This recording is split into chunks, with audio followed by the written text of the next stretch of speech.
All right, everyone, welcome to the lab. Today, we're going to get our hands dirty with a really fundamental technique in biopharmaceutics.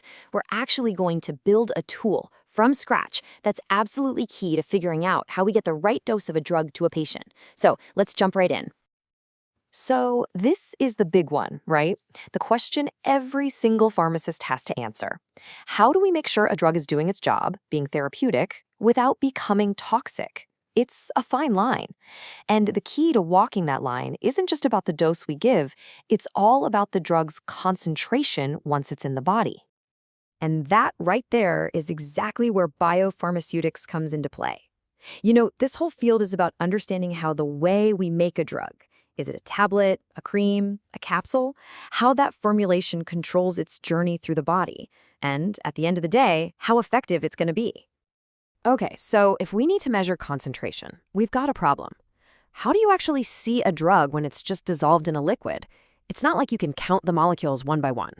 So we're going to use a really clever trick. It basically involves shining a light right through our sample. This whole technique is called spectrophotometry. And you know what? The core idea is super simple, almost elegant. The more stuff, the more drug molecules you have in a solution, the more light gets blocked or absorbed. And the spectrophotometer is just a machine that measures exactly how much light is absorbed. It gives us a number, and that number is directly tied to how much drug is in there. Now, these machines can use all sorts of different light, like infrared, but for what we're doing today, we're going to use a UV-visible spectrophotometer.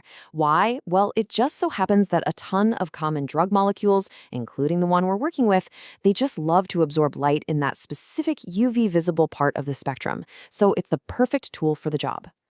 All right, so the machine spits out a number, an absorbance value. Great, but what does that number actually mean? It's just a number.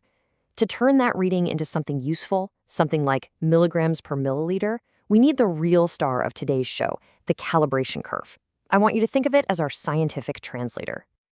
Here's a good way to think about it. If you want to measure how long something is, what do you need? A ruler, right? You need something with known measurements on it. Well, a calibration curve is our ruler for concentration. We're going to build this ruler very carefully, using solutions where we know the exact concentration. Then we can use it as our standard, our reference, to measure any unknown we come across. So how do we actually build this thing? It's a graph. Super important to get this right. On the bottom, that's our x-axis. We're going to plot the thing we control, the known concentration of all our standard solutions. Then, on the vertical y-axis, we plot what the machine tells us, the absorbance it measured for each of those concentrations. It's that simple, what we know versus what we measure. Okay, time to meet our guest of honor for today's lab. It's a molecule I bet you've all seen before, probably in your bathroom cabinet. It's in all kinds of skincare stuff. Yep, we're talking about salicylic acid. We all know it's great for things like acne, but, and this is a big but for us in the lab, it has a real problem. It barely dissolves in water. Its solubility is terrible, and that creates a major headache when we're trying to make really precise solutions. So this brings us to a really important question you might have noticed in the procedure. We're not actually using salicylic acid itself. We're using sodium salicylate, which is the salt form. Why on earth would we do that? Well, the answer is a classic, really smart lab workaround. It's all about solubility. That's the answer. The salt form, sodium salicylate, dissolves in water like a dream. It's beautiful. This means we can make a super accurate stock solution without any fuss. All we have to do is a quick little calculation to figure out the right amount of sodium salicylate to use to get the concentration of salicylic acid we actually want. It's a really elegant fix for a common problem. All right, enough theory. Let's get down to the nitty-gritty, the actual procedure. How do we go from just a white powder in a bottle to a beautiful, finished, totally reliable calibration curve? I want you to meet your new best friend for this lab. This simple little equation right here, C1V1 equals C2V2. This is the key to everything. It's the dilution equation, and we're going to use it to take our main concentrated stock solution and make our whole series of standards, each one a little less concentrated than the last. Okay, so this is our game plan, our entire workflow, laid out step by step, and there's a real logic to it, see? We start by making a super concentrated primary stock. From that, we make a secondary stock that's a bit easier to work with. Then, using our C1V1 equation, we do a series of really precise dilutions to get all of our standards.